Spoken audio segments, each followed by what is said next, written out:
She's talked to Mr. Bush about Scott McClellan's bombshell memoir. Dana Perino says the president is puzzled and doesn't recognize the man he worked with for so many years. Among other things, McClellan accuses the administration of playing loose with the facts to build support for the war in Iraq. Let's go to our White House correspondent, Ed Henry. Ed? Wolf, the White House initially would not comment on this book, and former aides were somewhat muted in their responses, but now they're not holding back, and it's getting ugly fast.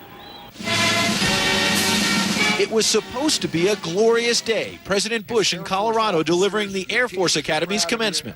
Your parents are proud of you, and so is your commander-in-chief. Instead, it was rainy and bitter cold, matching the first White House reaction to Scott McClellan's explosive new book. It charges the president used propaganda to sell the war in Iraq, which has become a, quote, serious strategic blunder.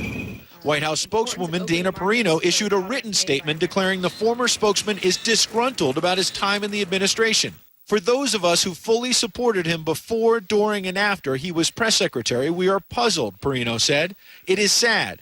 This is not the Scott we knew. A former Bush aide, Fran Townsend, was even harsher, charging McClellan was not in a position to know what really happened in the run-up to the war.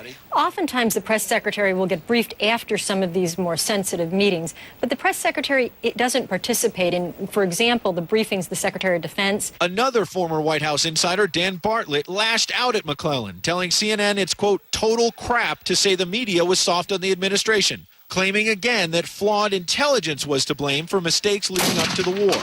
And McClellan's predecessor at the podium, Ari Fleischer, declared, if Scott had such deep misgivings, he should not have accepted the press secretary position as a matter of principle.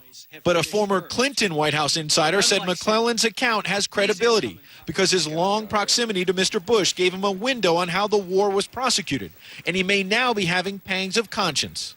The fact that we went to war based on, to some extent, propaganda, a false premise, and it was a terrible mistake of judgment, which I think he's come to the conclusion, as two-thirds of the American people have, that it was a bad mistake of judgment on behalf of the president. I spoke briefly to Scott McClellan by telephone, and he stood behind his account. As for the president, aides say the book has been described to him, but they do not expect him to comment on it anytime soon. They say he has far more pressing matters to deal with.